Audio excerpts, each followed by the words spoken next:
예, 안녕하십니까. 국회 입법조사처의 유재국 입법조사입니다. 제가 오늘 그 한국법제연구원과 함께하는 공동학술대회 그것도 첫 발표로 이렇게 발표를 하게 돼서 매우 영광스럽게 생각하고요. 그리고 또 그 지금 가장 현안이 되는 또 사전 입법 영향 평가 부분을 지금 맡아서 지금 발표를 하게 됐는데, 그것도 개인적으로 큰 영광으로 지금 생각하고 있습니다. 어, 데이터 기반 입법 평가의 방법과 사례 이렇게 돼 있지만 사실 사전 입법 영향 평가 이 부분은 좀 미래 예측과 좀 일부분 좀 겹칩니다. 그래서 사실은 예측 방법론과 아주 밀접한 영향 관계가 있는데, 제가 오늘은 다양한 방법이 있지만 한 5가지 사례를 좀 들고 나왔습니다. 뭐 좀 익숙하신 방법도 있고 아마 조금 익숙하지 않은 방법 뭐 이런 것도 있겠지만, 나중에 제 발표가 끝나고 또 질문 있으시면 그때 질문을 받도록 하겠습니다. 먼저 좀 들어가 보겠습니다. 사전 입법 영향 분석 뭐 이렇게 돼 있지만 실질적으로 이 사전 입법 영향 분석이라는 것은 하나의 법률이 탄생하기 전에 혹은 그런 과정에서 어떤 효과가 있을 것인가, 또 집행부와 또 입법부 간에 이루어진 어떤 여러 가지 체계적 논의 뭐 이런 것이라고 볼 수 있습니다. 뭐 이것은 뭐 지금 법제연구원에서 미리 정의해 놓은 그런 내용이고요. 그런데 가장 큰 문제는 이게 경제적 합리성과 법의 합리성 이 중간에서 어떤 선택을 할 것인가, 이런 것들에 대한 충분한 논의가 좀 이루어져야 된다 이렇게 좀 보고 있습니다. 그리고 또 한 가지가 그 사전 입법 영향 분석 뭐 이런 것이 그 어떤 국회의원들의 입법권의 제한이냐 아니냐 이런 논쟁들을 사실 많이 있습니다. 그런데 여러 가지 예측을 하고 있는 어, 어떤 담당하는 사람의 입장에서 봤을 때 어떤 행위를 제한하거나 그런다기보다는 입법권자의 입법권자들이 원래 의도했던 바를 충분히 대중들에게 더 설명을 하고, 그리고 또 하나 수용 가능한 어떤 가능의 범위를 오히려 도와주는, 가능의 범위를 어림잡아서 그 법을 수용할 수 있게끔 만들어주는데 좀 도움이 되지 않나, 좀 그런 생각을 좀 해보고 있습니다. 뭐 지금 말씀드린 것처럼 뭐 사전 입법 영향 분석의 가장 큰 쟁점은 뭐 입법권에 대한 제약으로 작용할 수 있는가 이런 문제가 하나 있고요. 또 하나가 그 법률안은 항상 어떤 단답형으로 지금 제한되어 오고 있습니다. 그런데 이 사전 입법 영향 분석을 하다 보면은 그런 방법보다는 다른 대안을 탐색하는 게 좀 가능합니다. 그래서 사전 입법 영향 분석을 하면서 입법권자가 제안했던 것 이외의 다른 대안을 탐색해서 그것을 또다시 제안해 줄 수 있는가 하는 좀 이런 문제가 또 하나 있습니다. 그리고 또 하나가 이 사전 입법 영향 분석은 실제로는 예측과 관련된 문제인데, 이런 것들이 상당히 고도의 좀 합리성을 가진 어떤 방법을 사용해야 됩니다. 그래서 사전 영향 평가를 할 수 있는 어떤 방법과 전문가들이 어느 정도 수준인 것인가, 이것도 좀 사실은 좀 합의를 해야 될 그런 좀 문제이기도 합니다. 자, 첫 번째, 사전 입법 영향 분석을 어느 단계에서 시행할 것인가. 지금 물론 법안에 나와 있는 것들은 여러 법률안 제출 전에 재정법이라든가 전부 개정안에 대해서는 사전 입법 영향 평가를 받아야 된다, 이런 것도 있지만 실질적으로 봤을 때는 지금 저희들이 어떤 여러 가지 사회 문제가 발생했을 때 그런 것들이 이제 첫 번째는 무의사결정되는 것도 있습니다. 이거는 의제화되지 않는 것들이죠. 그 다음에 국회에 들어와서 어떤 의제화가 되면은 여러 가지 지금 국회 입법조사처에서 실제로 조사 분석 활동을 하고 있습니다. 그 중에 일부는 실질적으로 이러한 법률안을 만들게 되면은 어떠한 문제가 생길 수 있습니다 하는 것들이 실질적인 사전 입법 영향 분석을 해주는 것도 있습니다. 그런데 형식적으로는 조사 분석이라는 이름으로 나가는 것도 이제 꽤 있고요. 그리고 또 하나가 이제 법률안이 성안이 되면은 2단계에서는 검토 보고서라든가 비용 추계들이 따라 붙습니다. 그리고 여기에 이제 사전 입법 영향 평가라는 게 또 들어가는데, 이런 것들이 과연 어떤 제가 생각할 때는 어떤 그 입법권자들의 법률 제한이라든가 이런 문제라기보다는 법률의 완성도를 더 높이는 단계에서 지금 어떤 역할을 하고 있지 않을까, 좀 그런 생각이 좀 들고 있습니다. 그리고 또 하나가 하나의 안에 대해서 대부분 검토 보고서라든가 비용 추계는 하나의 안에 대해서 그것이 뭐 어떤 타당성이 있다 없다 이 정도 수준인데, 그 사전 입법 영향 평가는 오히려 또 어떤 타당성을 높이기 위한 새로운 대안을 제시해 줄 수 있는 또 그런 역할을 또 하고 있기 때문에, 보통 법률안에 어떤 수정안이 나왔을 때 수정안에 대한 어떤 그 심사의 범위 이런 거라든가 이런 걸 이 심사 과정에서 좀 도움을 줄 수 있는 그런 제안이 아닌가, 좀 그런 생각을 좀 해봤습니다. 물론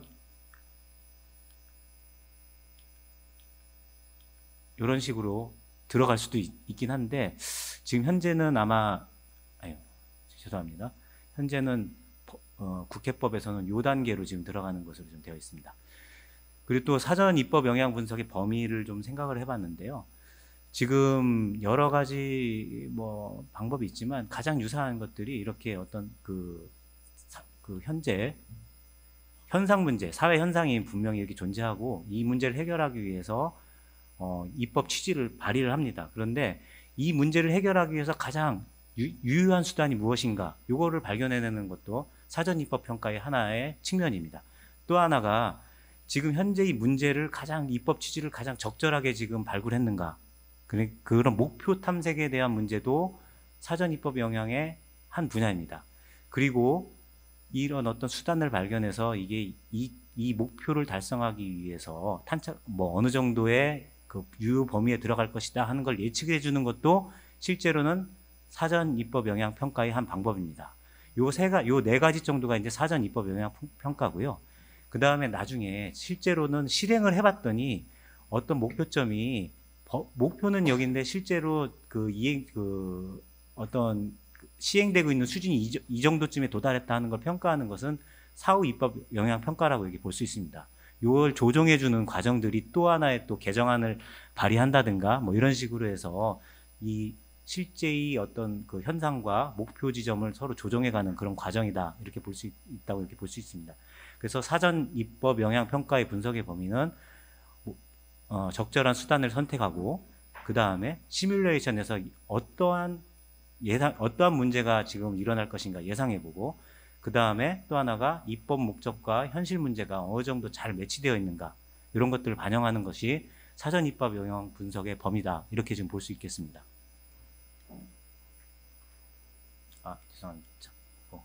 그리고 이제 이런 영향 분석을 하기 위해서는 죄송합니다.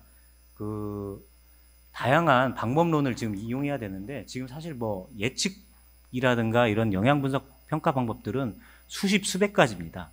근데 이 중에 어떤 것들은 사실 좀 개량적인 그 방법을 쓰기도 하고, 어떤 것들은 사실 상당히 직관적이거나 주관적인 방법을 많이 쓰기도 합니다.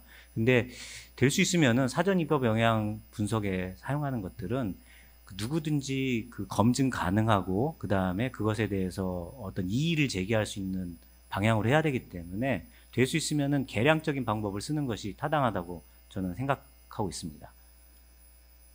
그런데 이제 그러다 보면은 가장 완벽한 방법을 지금 찾으려고 노력을 하는데, 지금 예전에 보시면 알겠지만 이게 콜럼버스가 그 아메리카 대륙을 발견할 당시에 세계 지도라고 합니다.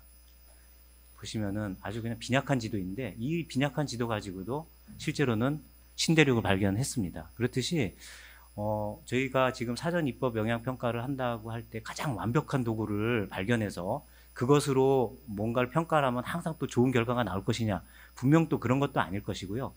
또 그 다음에 완벽한 도구만이 또 미래를 예측할 수 있는가 하는 것도 실은 아닙니다. 어쨌든 지금 현재의 어떤 법률안의 평가와 심사 과정에서 발견할 수 있는 문제를 최소화하기 위해서는 불완전하지만 그래도 이용할 수 있는 방법을 최대한 동원해서 이것을 평가하는 것이 아예 하지 않는 것보다는 더 나은 미래를 만드는데, 더 좋은 법률을 만드는데 도움이 되지 않을까 하는 것이 저희 생각입니다. 그리고 실제로 저희 입법조사처에서는 한 2012년도부터 14, 15년까지 한 4, 5년 동안 데이터에 기반한 법률화 효과 분석을 위해서 한 3, 4년 정도 작업을 했습니다.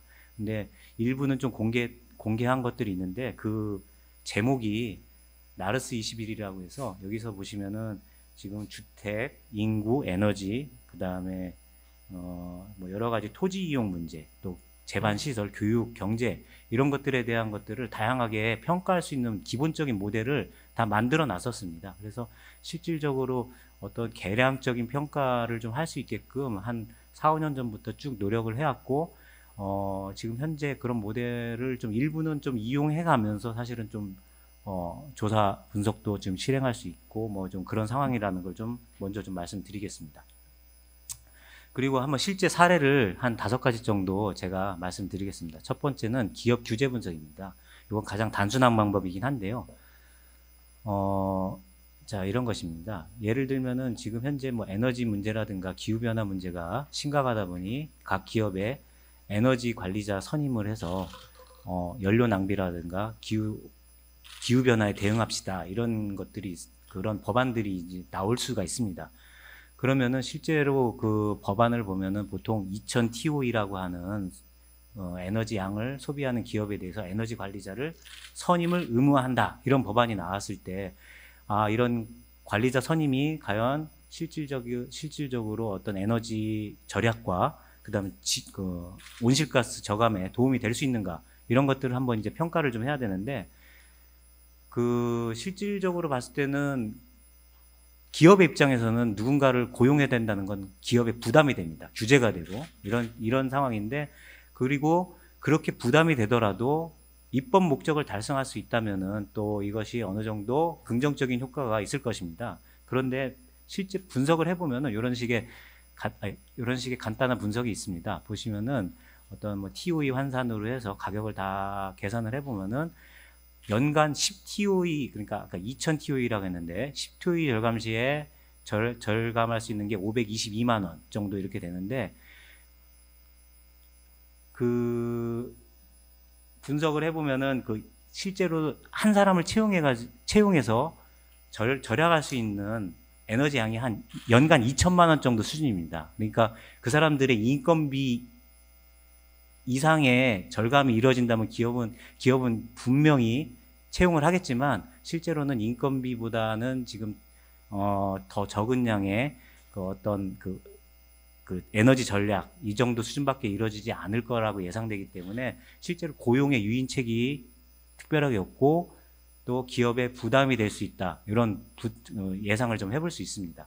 이런 것들도 하나의 어떤 뭐 예측 방법으로 지금 생각해 볼 수 있고요. 또 하나가 물론 긍정적으로 봤을 때는 고용 효과가 분명히 존재합니다.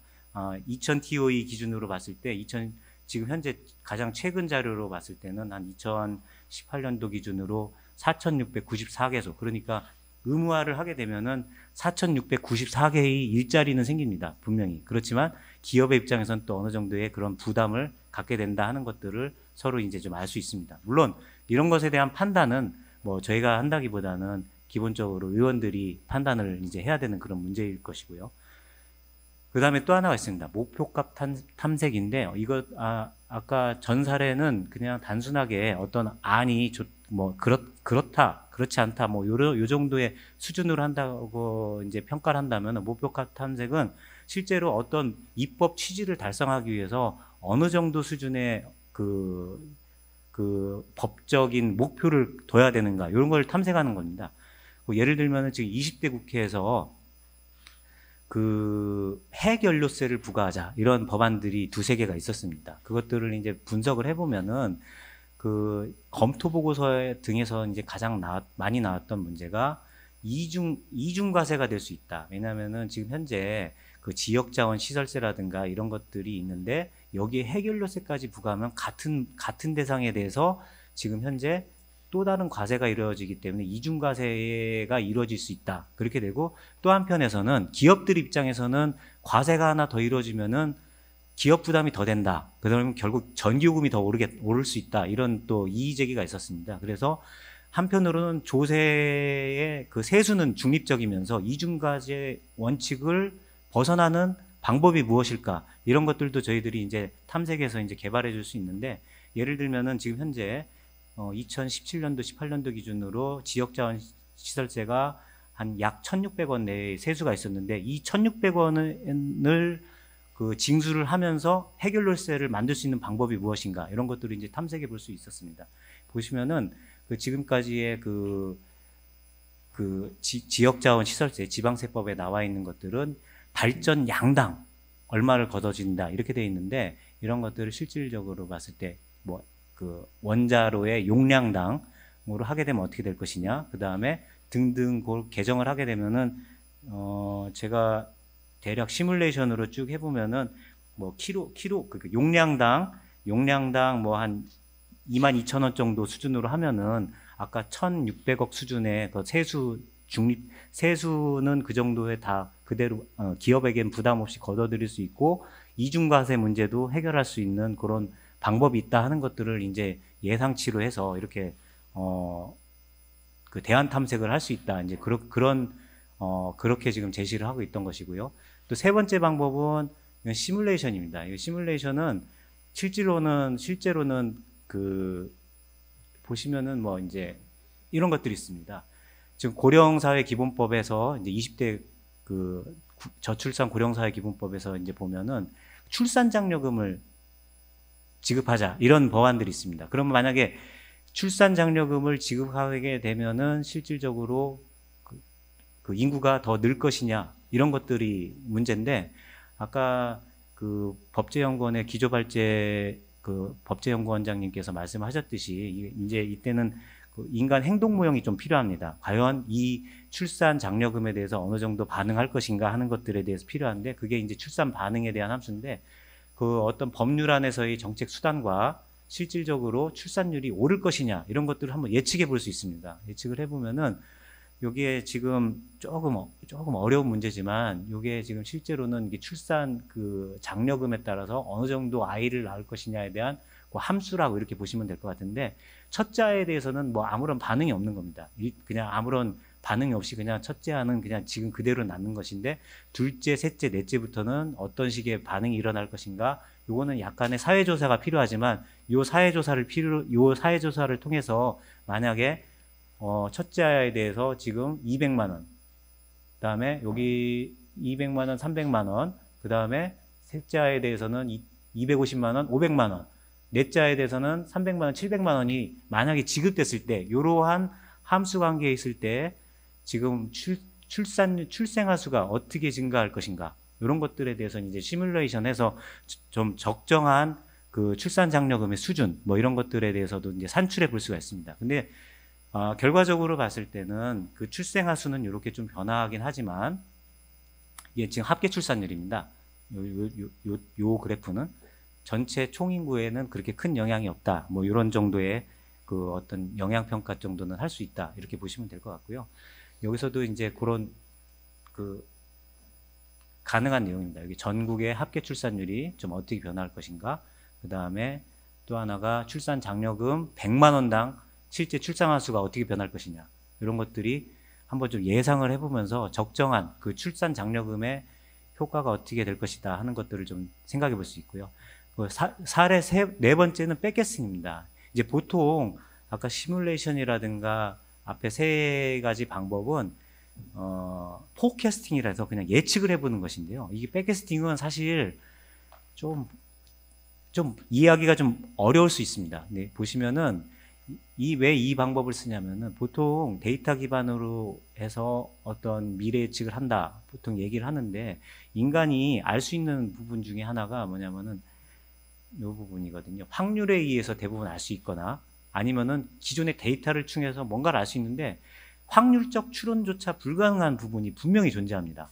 그런 부분에 대해서는 그러면은 아예 이제 그 어떤 예측을 하지 않아야 되느냐 하는 그런 문제가 있는데, 그때는 사용할 수 있는 방법들이 그 어떤 시나리오 분석이라든가 이제 여러 가지 방법을 이제 사용하게 되는데, 백캐스팅이란 뭐냐면은 먼저 한번 여러 가지 시뮬레이션을 해보고, 근데 그 시뮬레이션을 할 때 여기 지금 난수라고 했는데, 난수라는 것은 막 그 실제로는 수천 번의 시뮬레이션을 하는 겁니다. 수천 번의 시뮬레이션을 하는 것인데, 그 수천 번의 시뮬레이션 중에 목표값에 들었던 목표값에 들어왔던 어떤 결과값을 나타냈던 것들의 그 난수를 찾아내는 겁니다. 그러면은 요 범위가 보통 입법적으로 어떤 효과가 있을 것이다라고 추정 가능한 어떤 수단들을 요 안에서 찾아내는 것이거든요. 그런 방법들을 실제로는 그 백캐스팅이라고 이제 좀 합니다. 그래서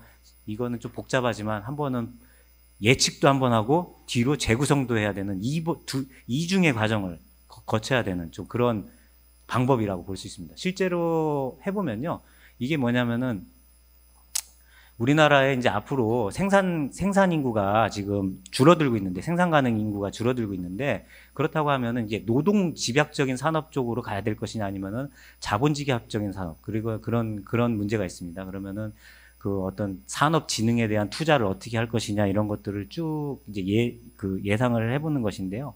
그걸 해보면 자본 쪽에, 그러니까 자본 집약적 산업에 투자를 많이 하면 할수록 실제로는 인구는 나중에 가면 이렇게 좀 줄어드는 좀 역효, 뭐라고 해야 되냐, 부작용?